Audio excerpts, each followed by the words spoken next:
Jemaah yang dirahmati Allah Subhanahu wa taala, ibadah Ramadan adalah ibadah yang dianggap paling ikhlas, bebas dari penyakit riya. Oleh karena itu istimewanya Ramadan ini, Allah Subhanahu wa taala mengatakan dalam hadis qudsi, "Fas-shaumu li", puasa itu untukku, wa ana ajzi bihi, dan aku yang akan memberikan balasan kepadanya. Beda dengan ibadah salat, disebut pahalanya. Salatul jama'ati afdalu min salatil fadhi bi 27 darajah. Salat jamaah itu lebih utama daripada salat sendirian dengan balasan 27 pahala. Tapi ibadah Ramadan tidak disebut. Allah hanya mengatakan wa innama yuwaffas sabiruna ajrahum bighairi hisab. Angkanya apa? Bighairi hisab, tidak ada angka. Tidak ada hitungannya. Saya yang hitung, kalian tidak bisa hitung. Itulah keistimewanya ibadah puasa Ramadan ini. Maka jemaah rahmati Allah, apa indikator keikhlasan itu? Bagaimana kita menilai ikhlas itu? Tapi yang lebih penting lagi, ma huwal ikhlas? Ikhlas itu apa? Ada satu kaidah mengatakan al-ikhlasu istiwalu a'mal al-'abdi fi adh-dhahir wal batin. Ikhlas itu adalah samanya amal seorang hamba fi zahir, baik nampak pada orang, wa fil batin, tidak nampak pada orang, sama kualitasnya, sama bacaannya, sama. Itulah disebut dengan ikhlas. Maka Imam Al-Qurtubi mengatakan untuk mengukur ikhlas ini enggak bisa diukur oleh orang. Enggak bisa kita katakan ini kayak enggak ikhlas, enggak bisa. Karena ikhlas itu amalul qalbi. Kalau ada yang mengadakan seperti itu, dia sudah melampaui Tuhan. Hanya Tuhan yang tahu ikhlas atau tidak amal seorang hamba. Enggak bisa orang lain mengetahuinya. Hanya pencipta dan yang bersangkutan tahu ikhlas atau tidaknya amal itu. Jadi kata Imam Al-Qurtubi, untuk memberikan indikator ikhlas itu adalah apabila orang salat di depan orang lain, dia salat di depan orang itu 5 menit, lalu salat di belakang orang 5 menit, maka orang itu bisa mengatakan dirinya ikhlas. Andai kata di belakang 10 menit, di depan orang 5 menit, katakanlah ikhlasnya lebih meningkat lagi. Kalau sebaliknya, kitalah yang mengukur diri kita sendiri. Maka jemaah rahmati Allah, pada sebuah referensi dikatakan amarat al-ikhlas, tanda-tanda keikhlasan itu yang pertama ibtigha'u wajhillahi ta'ala wa ibti'adu minar riya. Yang pertama yang kita harapkan Allah, tidak boleh bercampur dengan dunia. Kalau kita berpuasa, untuk apa puasa? Sehat, Pak. Ini bercampur. Tidak boleh bercampur. Karena sebelum ada sehat sudah ada puasa. Mana lebih duluan sehat dengan puasa? Lebih dulu puasa. Sehat nanti. Kita mau kerjakan esok ibadah puasa. Sehatnya mungkin lusa. Jadi masalah sehat lain, masalah perintah lain. Jadi oleh karena itu ibtigha'u wajhillah. Masalah sehat atau tidak itu urusan yang lain. Urusan yang lain. Karena Allah tak perintah sesuatu kecuali ada maslahatan bagi seorang hamba. Jadi memang pada hakikatnya ibadah itu bukan hanya sekedar kewajiban, tapi pada saatnya kita mengatakan ibadah adalah suatu kebutuhan.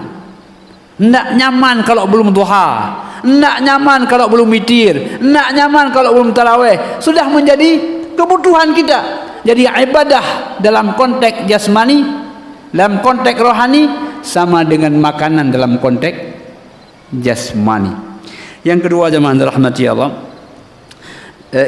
amarah yang kedua adalah mahabbatul amal bil khuluwah, senang amal bersunyi-sunyi, amal yang sunnah, senang bersunyi-sunyi, tidak senang dilihat orang, tidak senang difoto orang, tidak senang direkam orang. Biar saya dan Allah saja yang merekam, sudah cukup rekaman Allah itu yang otentik, dan itu yang Allah nampakkan kepada kita hari ini. Ini amalmu, tak ada orang yang merekamnya, Tak ada orang yang menulisnya, saya saja yang nulis.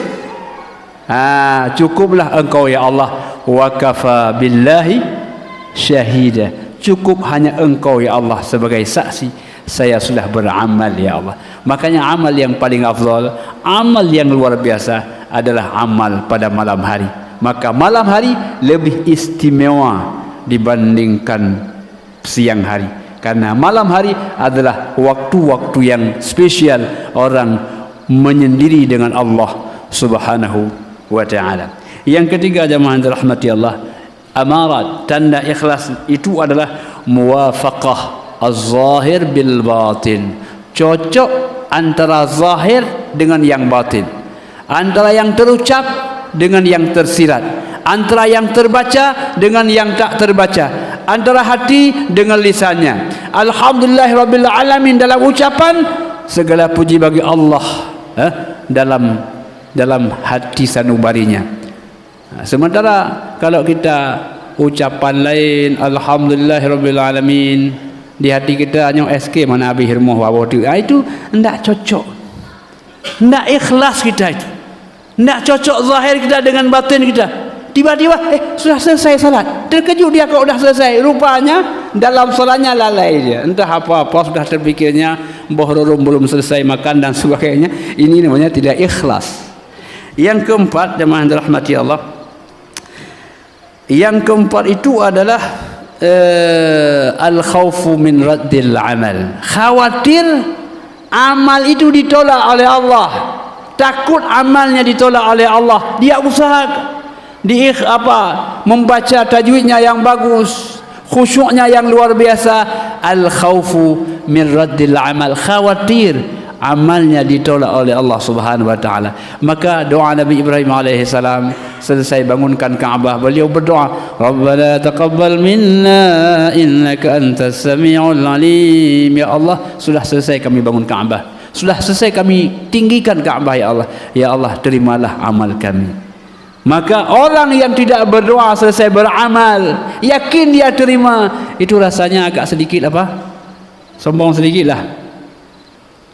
Maka orang yang baik setelah dia beribadah, ya Allah sudah selesai salat kami ya Allah, Rabbana taqabbal minna, ya Allah dengan segala kekurangan kami tadi, cacatnya, khusyuknya, ya Allah terimalah kekurangan itu ya Allah, itulah kemampuan kami ya Allah. Itu orang yang tawadhu di hadapan Allah. Yang